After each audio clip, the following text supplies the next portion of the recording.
करुणा के सागर भगवान बुद्ध और सिंबल ऑफ नॉलेज ज्ञान के प्रत्येक युग प्रवर्तक बाबा साहब अम्बेडकर को नमन करते हुए पूज्य भंते जी मंच पर आसीन और आवामी समता पार्टी के राष्ट्रीय अध्यक्ष माननीय के.पी. सरोज जी और संचालक महोदय जी और हमारे पुराने साथी और यहाँ पर उपस्थित क्रांतिकारी साथी, मैं देख रहा हूँ कि आप लोगों को देखकर जो है पिताजी की याद आती है।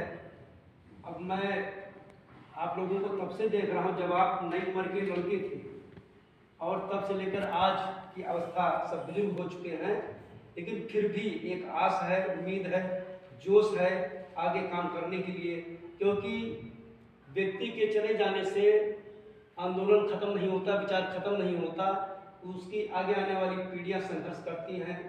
तो साथियों, आज माननीय राम समूह जी को जो है हम याद कर रहे हैं कि उन्होंने क्या किया था। आप सब उनके अनुयायी हैं और वो बाबा साहब के अनुयायी थे। तो आज हमें उनका मतलब नहीं है तो ऐसा नहीं कि आंदोलन खत्म हो गया, विचार खत्म हो गया है, हमें उस काम को आगे बढ़ाना है। हम बुजुर्ग हैं, बीमार हैं, ठीक है, लेकिन हमारी आगे आने वाली जो पीढ़ी है, हमें ये संदेश, हमें ये विचार, ये आंदोलन आगे सौंप देना है। तो साथियों, दे गए हैं देश तेरे हाथ में अम्बेडकर, दे गए हैं देश तेरे हाथ में अम्बेडकर, सो रहा 76 वर्षों से नपुंसक बेखबर है, 85 गिड़गिड़ाता 15 जनों के द्वार पर है, 85 गिड़गिड़ाता 15 जनों के द्वार पे, घोर सौलानत पश्चाताप तुम्हारी बुद्धि पर। बहनों, भाइयों, छात्रों, युवाओं, आओ कसे अब कमर, मनवाद को खत्म करने के लिए करें जंगे समर। एक कविता माननीय राम समूह जी की है। और दूसरी, देख करिश्मा भीम का पाखंडी भयभीत, देख करिश्मा भीम का पाखंडी भयभीत, प्रजातंत्र बनाए के लिया लड़ाई जीत, लिया लड़ाई जीत, खुशी से ये फरमाया, समता स्वतंत्रता बंधुत्व न्याय का परचम लहराया, सबल मूलवासी चला लेने अपना देश, मनवादी हैरान है अजब पराजय देख। इस तरह की साथियों माननीय राम समूह जी की बहुत सी कविताएं हैं, लेख हैं, विचार हैं और सबने साथ में काम किया है। तो साथियों, ये लड़ाई जो है अम्बेडकर बुद्धवाद, अम्बेडकरवाद की जो है 3000 वर्षों से चल रही है। पता नहीं कितने मूल्यवासी नायक, ऋषि, मुनि, संत, महात्मा, विद्वान, महापुरुष आए, उपदेश देने वाले भी और संदेश देने वाले भी, तलवार चलाने वाले भी, और वो लड़ाई फूले शाहू, पेरियार, अम्बेडकर से होते हुए आज भी जंग जारी है। साथियों, माननीय राम समूह जी ने उनका सबसे बड़ी उपलब्धि जो ये थी कि जब पहले वो जो है समाज के लिए नौकरी करते हुए काम कर रहे थे, अखिल भारतीय पासी विकास मंडल बनाया। फिर उसके बाद वो काफ़ी समय तक चला, यहाँ से उत्तर प्रदेश, महाराष्ट्र, बिहार तक फैलता चला गया। उसके बाद मानवर काशीराम जी बामसेव, DS4, DSP ले आए। जब बामसेव बनाया गया तो उसके उत्तर प्रदेश के अध्यक्ष माननीय राम समूह जी बनाए गए। जब DS4 बना तो उसके भी उत्तर प्रदेश के अध्यक्ष माननीय राम समूह जी बनाए गए। जब DSP बनी तो उसके राष्ट्रीय महासचिव बनाए गए। इस तरह से जब रामराज जी ने लाल बुद्धा क्लब बनाया तो उसके भी उत्तर प्रदेश के जो है राष्ट्रीय अध्यक्ष बनाए गए राम समूह जी। फिर रामविलास पासवान आए, उन्होंने भी जो है दलित सेना का अध्यक्ष बनाना चाहा, लेकिन उन्होंने उनको स्वीकार नहीं किया, क्योंकि जानते थे कि ये जो है ये रियल नेता नहीं है। तो इस तरह से साथियों, उत्तर प्रदेश में जो आज जय भीम का नारा गूंज रहा है, या पूर्वी उत्तर प्रदेश कहे, जहां संगठन कोई भी, चाहे सामाजिक हो, चाहे धार्मिक हो, चाहे राजनीतिक हो, सबसे पहले उत्तर प्रदेश के पूर्वी इलाके से ही खड़ा होता है, क्योंकि यहाँ के लोग जागरूक हैं, यहाँ के लोग बहुत ही जागरूक है, जोशीले हैं, काम करने वाले। जब संगठन चला तो सबसे पहले सब यही उत्तर प्रदेश के पूर्वी इलाके के लोग ही जो है आगे आए। तो ये आज जो पूरे देश में जय भीम, नमो बुद्धाय, जय मूल्यवासी का नारा गूंज रहा है, वो माननीय राम समूह जी की ही देन है। और आप सब उनके अनुयायी हैं, उन्होंने अकेले नहीं किया, वो सब जो है काम आप लोगों के बल पर किया है। तो वो जोश, वो जो है कर्मठता, वो आपके अंदर अभी भी है। आप अपने को बूढ़ा ना समझिए। आदमी मरते दम तक जो है संघर्ष करता है, मरते दम तक काम करता है, अंतिम सांस तक जीते हुए काम करता है। तो उसके बाद जो है 1987 में इलेक्शन होना था। मनोहर काशीराम जी ने उनको प्रतापगढ़ पट्टी से लड़ाया। उसके पहले जो है अंबेडकर मिशन के लिए ही राम समूह जी ने जो है नौकरी छोड़ दी। मात्र 3 साल बाकी थे रिटायर होने में, नौकरी छोड़कर जो है इलेक्शन लड़े। इससे जो है पूरा उत्तर प्रदेश 15 बनाम 85 के नाम से तैयार हो गया। 15 बनाम 85 के नाम से तैयार हो गया। जब तक सामाजिक संगठन चलता रहा तब तक जो है अम्बेडकरवाद भी जिंदा रहा। लेकिन जब जैसे ही राजनीतिक पार्टी बनी उसके बाद अवसान होने लगा, मिशन जो है कमीशन में बदल गया। अगर इस तरह की मतलब जो है मिशन को कमीशन में ना बदला गया होता तो शायद मुख्यमंत्री होते, मुख्यमंत्री ही ना होते, वो आज उनका अब्राहम लिंकन, डॉक्टर अम्बेडकर की तरह अंतरराष्ट्रीय स्तर पर माननीय राम समूह जी का नाम होता। और ये जो सब बैठे हैं कार्यकर्ता, आज ये जो है ये सांसद विधायक जरूर होते, और ना होते तब भी आज इनकी प्रतिष्ठा जो है किसी महापुरुष से, समाजसेवी से कम नहीं होती। तो साथियों, पट्टी के इलेक्शन में ही माननीय राम समूह जी ने कहा था कि हमें भारत में दूसरी आज़ादी की लड़ाई लड़नी पड़ेगी। और पूर्व राष्ट्रपति एपीजे अब्दुल कलाम जी ने भी कहा था कि हमें भारत में दूसरी आज़ादी की लड़ाई लड़नी पड़ेगी। क्यों लड़नी पड़ेगी? सवाल ये उठता है कि क्या डॉक्टर अम्बेडकर के समय में जो समस्याएं थी, अन्याय, अत्याचार, दुराचार, दमन, शोषण, बलात्कार, हत्या, क्या वो समाप्त हो गया डॉक्टर अम्बेडकर के अवसान के बाद ही? क्या माननीय राम समूह जी के अवसान के बाद ही क्या वो घटनाएं, शोषण, दमन, उत्पीड़न समाप्त हो गया? क्या सब कुछ ठीक ठाक हो गया? या जो अन्याय अत्याचार करते थे क्या वो लोग जो है सुधर गए? क्या सही हो गए? साथियों, युद्ध जो है 3 प्रकार का होता है। एक होता है तर्क युद्ध। तर्क युद्ध में जो है ज्ञान के आधार पर शास्त्रार्थ होता है। तो तर्क के आधार पर जो यहाँ पर प्रतिद्वंदिता हुई, तर्क के आधार पर जो प्रतिद्वंदिता हुई उसमें पूरी दुनिया में बुद्ध से, महावीर से कोई नहीं जीत पाया। तर्क में भी हम जो है अजय रहे। और दूसरा होता है प्रत्यक्ष युद्ध। प्रत्यक्ष युद्ध जैसे महाभारत रामायण का हुआ, या जो है बिजली पासी जयचंद का गाजा का युद्ध हुआ। प्रत्यक्ष युद्ध में सेनाएं आमने सामने खड़ी होती हैं और लड़ती हैं, एक दूसरे को वार करती हैं। और सबसे खतरनाक युद्ध जो है अप्रत्यक्ष युद्ध होता है। अप्रत्यक्ष युद्ध का मतलब होता है छिपा हुआ युद्ध, जिसमें दुश्मन सामने दिखाई ही नहीं देता है, दुश्मन हथियार भी नहीं उठाता है, उसको शायद आप साइलेंट किलर भी कह सकते हैं। साइलेंट किलर, छुपा हुआ हत्यारा। और वो आपके मन पर जो है अटैक करता है। आपके मन पर अटैक किया गया, जो छिपा हुआ युद्ध है उसमें आपके मन पर अटैक किया गया, मतलब संक्रमित किया गया। जैसे आत्मा, परमात्मा, पूर्व जन्म, भाग्य, भगवान, चमत्कार, साम, दाम, दंड, भेद, इनके माध्यम से अप्रत्यक्ष रूप से आपके ऊपर हमला किया गया और बहुत ही साजिश के तहत आपको मिटाया जा रहा है। लड़ाई लड़ी जा रही है, छिपा हुआ युद्ध चल रहा है, लेकिन जब आपको इतिहास नहीं मालूम है तो वर्तमान में क्या चल रहा है ये भी आपको नहीं मालूम है।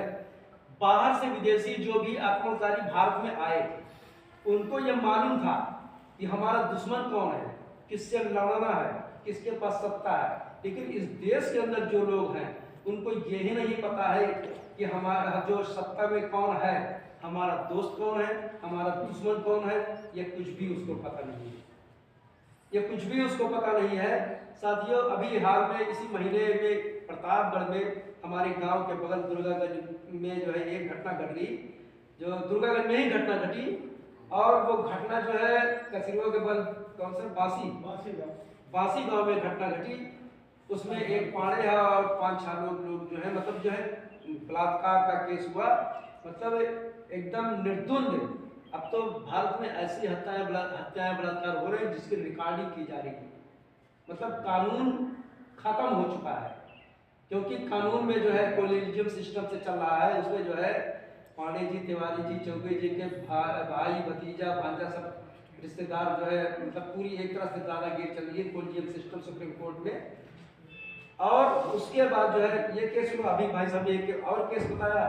इस तरह से भारत में हत्या और बलात्कार का जो है लगातार केस चल रहा है। कहीं घर जलाए जा रहे हैं, कहीं बुलडोजर चलाया जा रहा है, कहीं मूंछ काट ली जा रही है, कहीं घोड़े पे चढ़ने पे मार दिया जा रहा है। तो इस तरह से जो ये चल रहा है, लोग सोचते हैं यार ये सरकार बड़ी खराब है, एक दिन खत्म हो जाएगी, सब अत्याचार खत्म हो जाएगा। क्या ये आज़ादी के बाद से नहीं शुरू हुआ था? आज़ादी के बाद से जो सरकार बनी उसने भी तो ऐसा किया। उसके समय में जो है एक जगह मीटिंग में मांग कर रहे थे आदिवासी 30,000 आदिवासी मार डाले गए, उसी समय मार डाले गए। और उसके बाद जो है 1984 में जो है 3,000 सिख मार डाले गए। गुजरात में जो है 4,000 जो है मुसलमान मार डाले गए। तो इस तरह से SC ST OBC माइनॉरिटी धन प्रवर्तित मुस्लिम सिख ईसाई बारी बारी से अलग अलग करके सब मारे जा रहे हैं। और ये जो मारे जा रहे हैं, शोषण दमन उत्पीड़न हत्या बलात्कार जो हो रहा है, एक छिपा हुआ युद्ध है, एक छिपा हुआ युद्ध है साथियों। कि ये जो छिपा हुआ युद्ध चल रहा है, इसको हमें जाकर समाज में बताना होगा। ठीक है, माननीय राम समूह जी चले गए और भी बहुत से नेता चले जाएंगे, ये समाज में हमको जाकर बताना होगा और अपना इतिहास भी बताना होगा कि हम जो है सम्राटों के वंशज हैं, हमेशा सूर नहीं चराते थे। ये तो आज हमारा जराइम एक्ट लागू करके हमारा जो है रोटी कपड़ा मकान छीन लिया, सब पतन कर दिया, तब पासी राजा चोर बने। तो आज हमारा पतन हो गया। हमें समाज में जाकर अपना इतिहास बताना है और सभी मूल निवासियों को उनका इतिहास बताना है। ये जो माननीय राम समूह जी ने कहा है कि हमें दूसरी आज़ादी की लड़ाई लड़ना है, ये आपको इस लड़ाई को जारी रखना है, मसाल को जगाना है, मसाल को जलाना है, लोगों को जागरूक करना है। अपने को बूढ़ा मानकर मत बैठ जाएंगे। ये लड़ाई हमें आगे लड़नी पड़ेगी और तब तक लड़नी पड़ेगी कि जो बाबा साहब ने प्रतिज्ञा किया था 1920 में कि ये मुट्ठी भर जो विदेशी हैं, बाहर से आए हैं, उन्होंने ही जो है यहाँ पर जो है शोषण दमन उत्पीड़न करके जो है गुलाम बना लिया है और इस देश के मूल निवासियों के हाथ में सौंप दूंगा। यही बाबा साहब अम्बेडकर का मिशन था, ये उनकी कठिन प्रतिज्ञा थी। उसी के तर्ज पर जो है और महापुरुषों ने काम किया, माननीय राम समूह जी ने भी काम किया। तो आगे काम और होना चाहिए साथियों। और उसके बाद प्रतापगढ़ के आप सबसे सीनियर कार्यकर्ता माननीय KP सरोज जी, उसके बाद भी सक्रिय रहे, सामाजिक संगठन भी चलता रहा, भगवान बुद्ध सेवा महासंघ। और हम आज आवामी समता पार्टी के तहत जो है माननीय राम समूह जी का जो है श्रद्धांजलि निर्माण कार्यक्रम हम मना रहे हैं। तो पार्टी बनी है, पार्टी पता नहीं कितने लोगों ने बनाया, हजारों लोग बनाते हैं, हजारों लोग बना के जो है चले जाते हैं।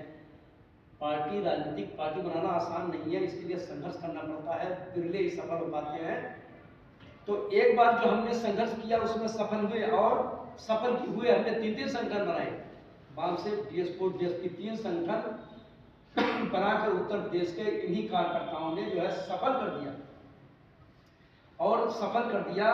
उसके बाद चींटी बार बार गिरती है, बार बार चढ़ती है, बार बार गिरती है, बार बार चढ़ती है, लेकिन तब तक वो प्रयास उसका जारी रहता है जब तक वो मंजिल तक चढ़ नहीं जाती है।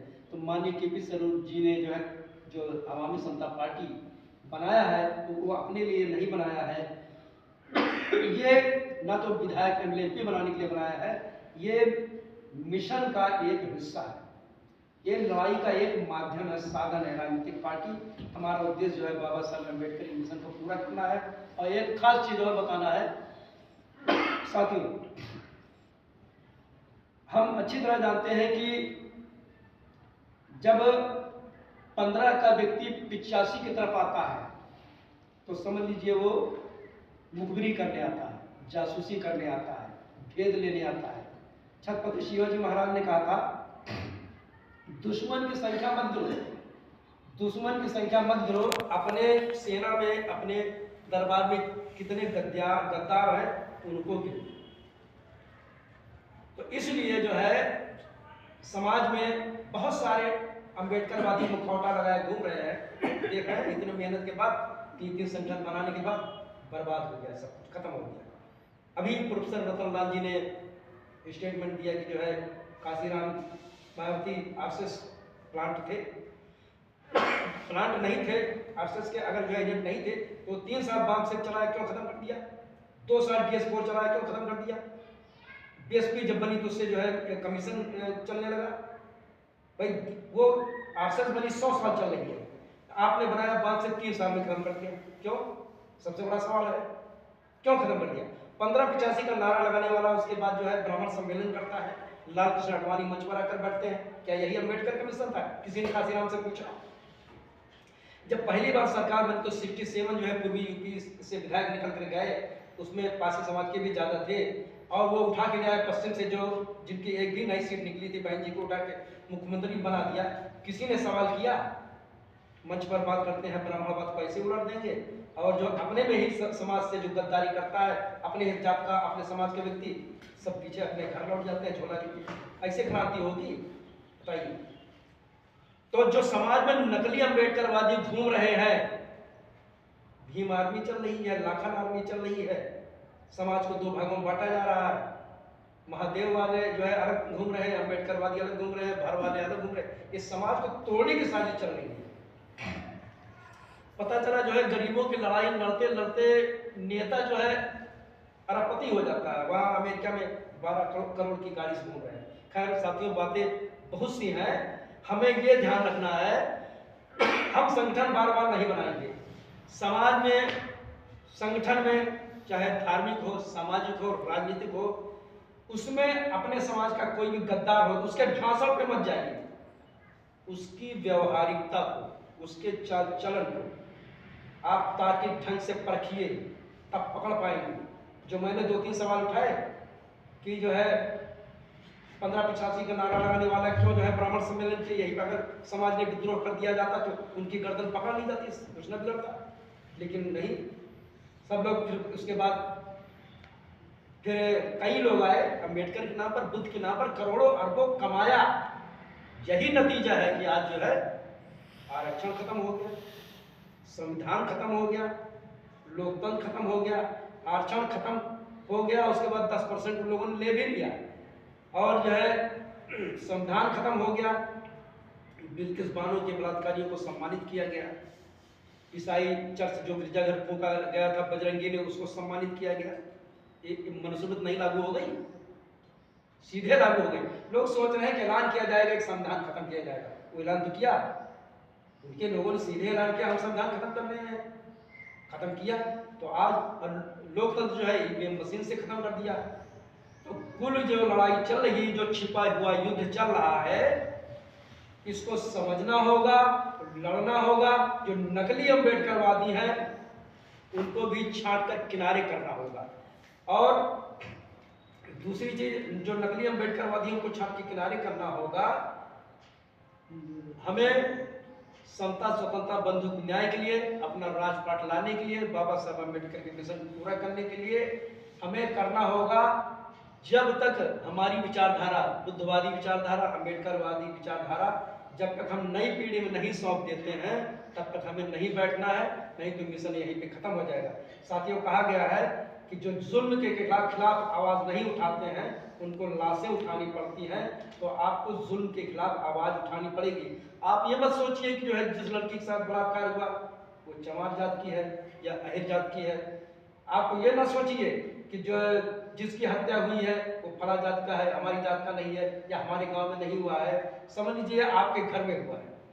अब आज की स्थिति जो है, लोग कहते हैं कि आधी रोटी खाएंगे, बच्चों को पढ़ाएंगे, हर चीज का समय होता है, हर चीज का समय होता है। इस समय पूरे भारत में एक विराट या विशाल आंदोलन चलाने का समय है, घर पे बैठने का समय नहीं है। ये समय 1857 की गदर का समय है और भीमा पूरे गांव का समय है। और देख रहे हैं जबल जो है, जहां भगवान बुद्ध ने ज्ञान प्राप्त किया, सीधे उस पर कब्जा कर लिया। तो ये वो लड़ाई छिपा हुआ युद्ध चल रहा है, हर चीज को समझना होगा। साथियों, बहुत सी बातें हैं, और तो हमें मिशन को पूरा करना है और इस संगठन को भी, पार्टी को भी आगे बढ़ाना है। तो इस तरह से काम आगे बढ़ेगा, हमें सक्रिय रहना है, आगे बढ़ना है। साथियों, मैंने अभी इधर एक किताब लिखा है नागपाशी भरों का भारत। कुछ लोग भर सबसे एतराज कर सकते हैं, लेकिन जो फारसी नागवंश है उसमें भार शब्द भी है, पाशी शब्द भी है, फारसी नागवंश। तो ये एक वंश का नाम है, तो उसी किताब के आधार पर मैंने रखा है फारसी नागपाशी भरों का भारत। ये किताब करीब करीब जो तैयार हो चुकी है, हो सकता है 1 महीने बाद जो है आ जाए। तो ये इसके मेरा लिखने का उद्देश्य केवल बिजनेस नहीं है, बिजनेस तो नहीं है, मेरा उद्देश्य है समाज को इतिहास बताना। और इतिहास में मुर्दों में भी जान डाल देने की शक्ति होती है। जब इतिहास हमारे लोग जान जाएंगे तो हमारी नई पीढ़ी उठकर स्वयं खड़ी हो जाएगी, लड़ने के लिए तैयार हो जाएगी। साथियों, बिरसा मुंडा ने कहा था कि एक नेता को मत चुनो। अगर एक नेता को चुनते हो तो वो बिक सकता है या उसे गोली मारी जा सकती है। जिस तरह से बरसात में सारी वनस्पतियां घास एक साथ उगते हैं, उसी तरह से पूरे भारत में जो भारतीय मूल निवासी समाज है एक साथ आंदोलन के लिए खड़े हो जाना चाहिए। तभी जब भारत में मूल निवासियों का आंदोलन होगा, तभी हमारा धार्मिक मंदिर बचेंगे, हमारी राजनीतिक सत्ता कायम होगी। राजनीतिक सत्ता कायम होगी तो तभी सब कुछ बचेगा, नहीं तो कुछ भी नहीं बचेगा। राजनीतिक सत्ता कायम करने के लिए ही आवामी समता पार्टी बनाई गई है साथियों। और कहना तो बहुत कुछ है, लेकिन हम मिलते रहेंगे समय समय पर। जय भीम, नमो बुद्धाय, जय मूल निवासी, जय भारत।